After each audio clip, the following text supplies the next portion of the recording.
Hey everybody, welcome to our missionary life. I'm Bob. I'm Marion. I'm Andrey. Don't forget to click like and subscribe below. Yeah.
Hey everybody, we're on our way up the mountain to Teacher Elvy's place, and we're actually heading not just to see the school this time, but we're actually heading out to the farm.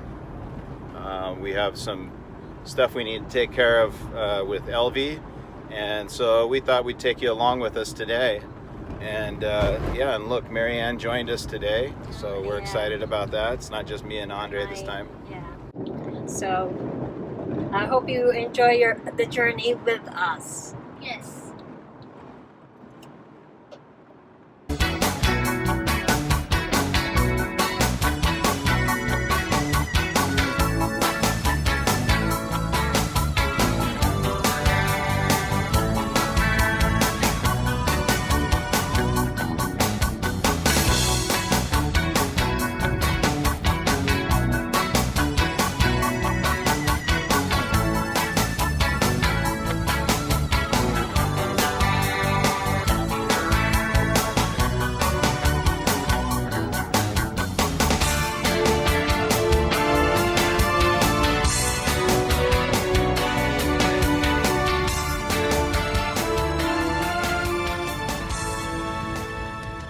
So you may be wondering what we're going to do. Well, we have a little surprise in store for you today. We're actually going to be looking at pigs, and hopefully we'll be eventually looking at piglets, and we'll give you more of that information as we get on with the mission here.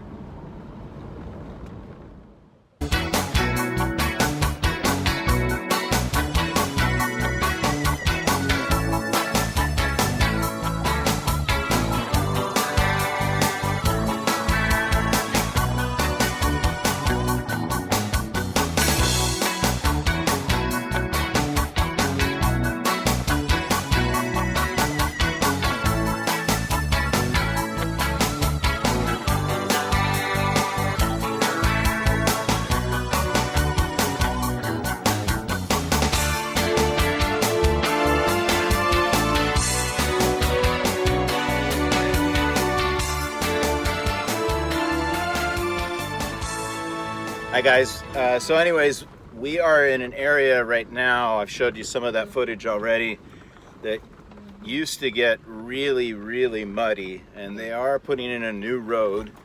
They've been putting in this new road for a few months now, but a couple days ago I was actually going to come up here by myself to take care of this mission that we're on right now, and we got a message very early in the morning from Teacher Elvy that it's probably not a good idea to come out here because it's super muddy, and they were worried about whether the car would pass through. Well, a couple days later, we're not as muddy anymore. The sun's been out for 2 days, and it's actually a lot better to drive through here. But I'm going to show you some footage of what that looks like.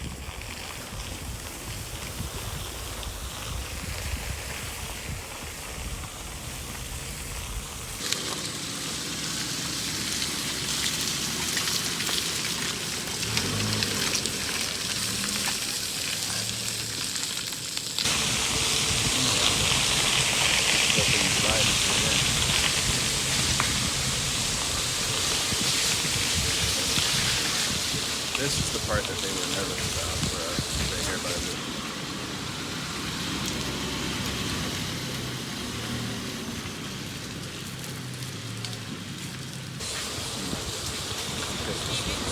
I think overhead is pretty bad.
Anyways, we're up here right now and just kind of giving you a view of teacher LV and her farm slash schoolhouse and how beautiful everything is out here.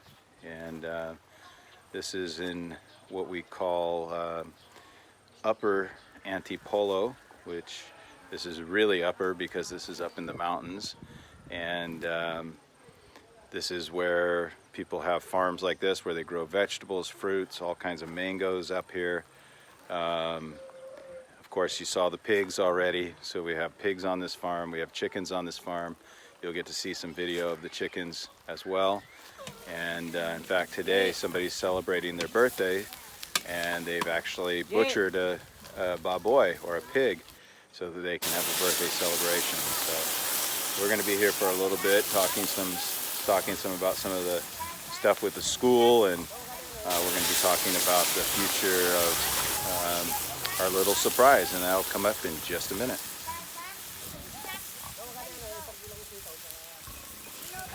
Hi everybody.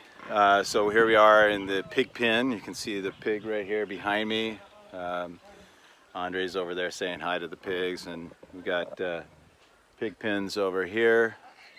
And then, I don't know if you can see this or not, but we've got a duck enclosure over here for ducks. And out in the field I'm looking right now, I can see a carabao, which is a Filipino bull. So that's what we're seeing around here right now. I'll give you a little spin around so you can see this part of the farm. Those are the fields where those men are working over my shoulder over here. And here's the harvest. Behind me is these are the rice terraces. And about 2 months ago we had about 60 bags or 60 sacks of rice come out of this of these rice terraces. What's it doing? Protecting? Probably dreaming. Huh? Probably dreaming. Either that or he wants to eat you. So I thought I'd share with you our little reason why we came out here today. What was part of our mission? Part of our mission was to help with the issues with the harvest. I'm going to make my way over there, but there's... All right.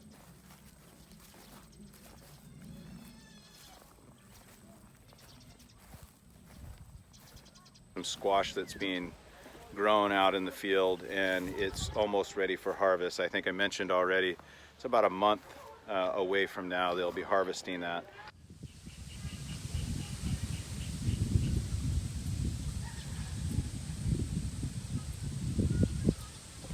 Okay, so you just saw the water pump. I just had it on the screen.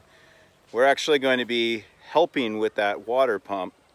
One of the missions that we had of coming out here today, one of the goals of coming out here today, was to help them be able to cover some of their costs between now and harvest. And I just showed you, or I'll show you now, some of the squash plants.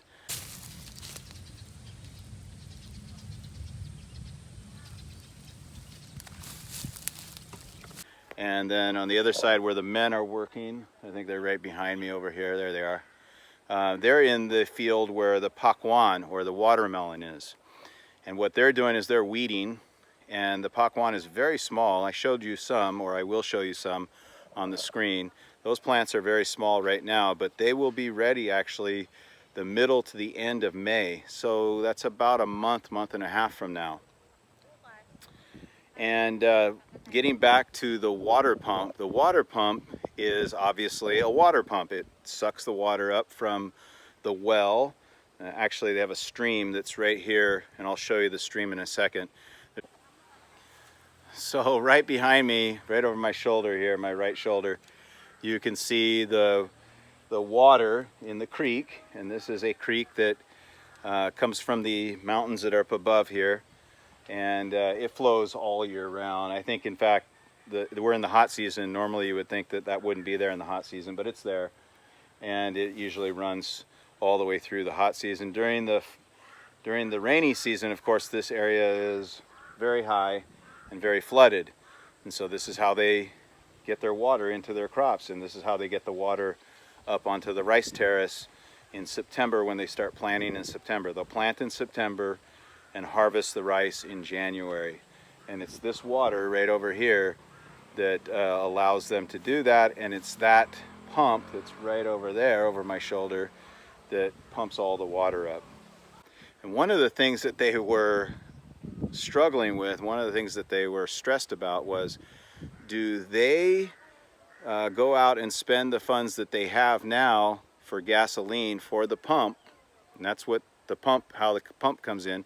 They have to have a generator, not a generator, but they have to have a machine running that thing, constantly pumping the water up. They didn't have enough money for the gasoline. Gasoline is very expensive, as it is in the United States right now. So they needed a little bit of money to be able to run that pump with the gasoline in it to fuel it, and then that would allow them to have water in the fields.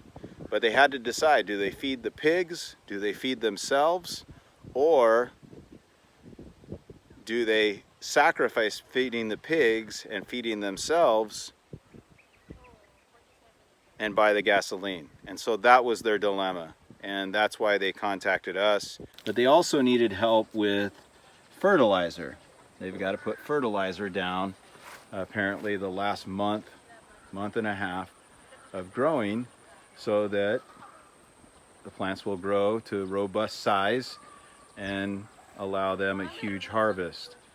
And they keep some of the harvest for themselves, and then they also share with their family members a lot of the harvest. They have a large family here, and so they will share with their family and extended family members here in the region. So those are the two reasons why we came up here today. We are normally partners with the two of them, with the Nana family, for education, but when they needed help for the farm related stuff, we prayed and God provided, and that's how we're here today. Second reason we came out is to look at the baboys. One of these pigs here is in fact pregnant, and we are awaiting the babies because we are going to purchase 2 piglets, and our goal in buying them is not to keep them as pets. We want to grow them to full maturity in terms of weight, and then have them butchered. And our plan is then to actually have them harvested and then share them with 5 families. We're going to take 2 pigs. It takes about 8 to 10 months for them to get to weight.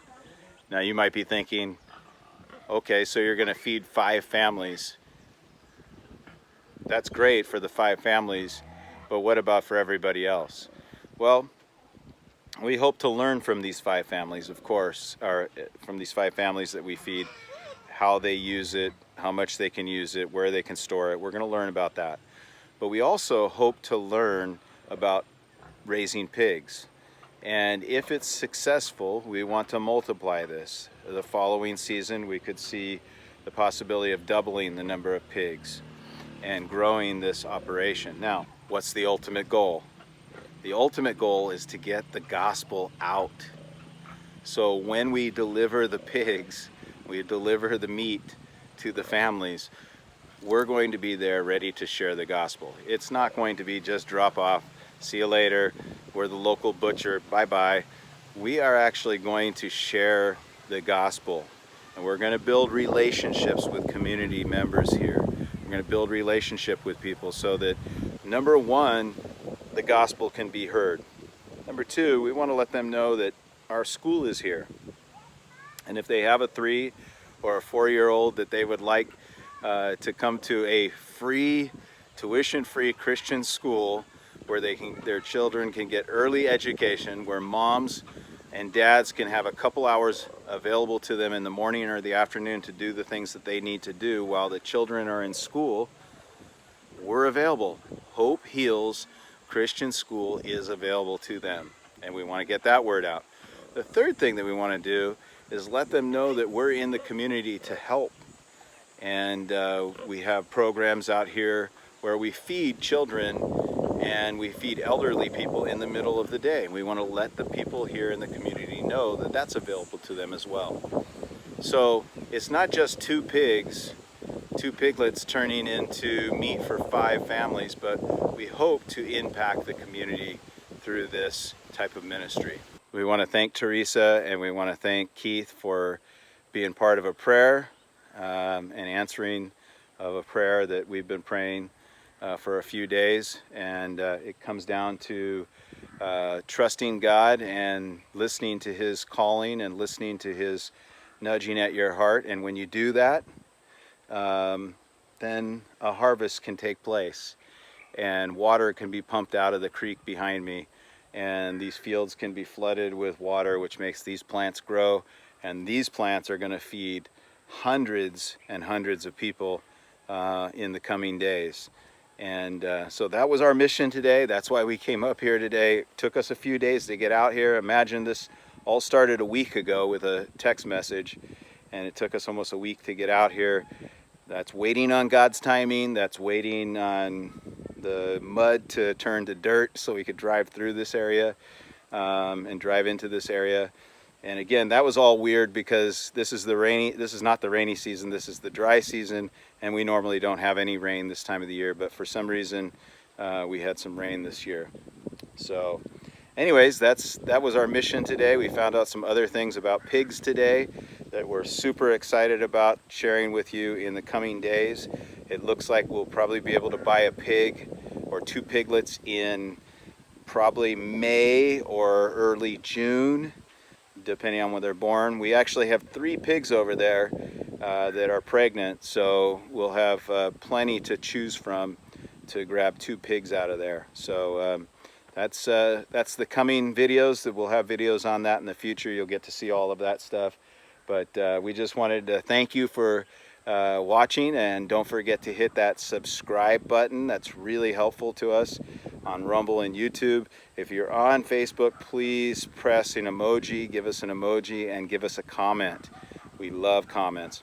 And also, if you're on Facebook or Rumble, press that like button. That's also very helpful. All right, everybody. I'm Bob, and this is Our Missionary Life. Okay, so we're finishing up our mission here in San Isidro, Antipolo, upper Antipolo, the mountain region, the farming region that we come to all the time for the school. Today, of course, we were here for the farm. So I'm going to ask these two, Andrey and Marianne, what did you guys learn today? Andrey, you go first. I was looking at the pigs and the hen, and then I was communicating to other pigs. I was like, that's it. Talking to pigs, okay. Marianne, what about you? What about me? I learned about teacher LV, and we had a great plan in terms of feeding in the future. So that was a great talk. with her. Yeah, so I think we all learned something. For me, I learned that we're just starting this piggery, and there's many more opportunities for using pigs to help people, and most importantly, to get the gospel to those people. Pig.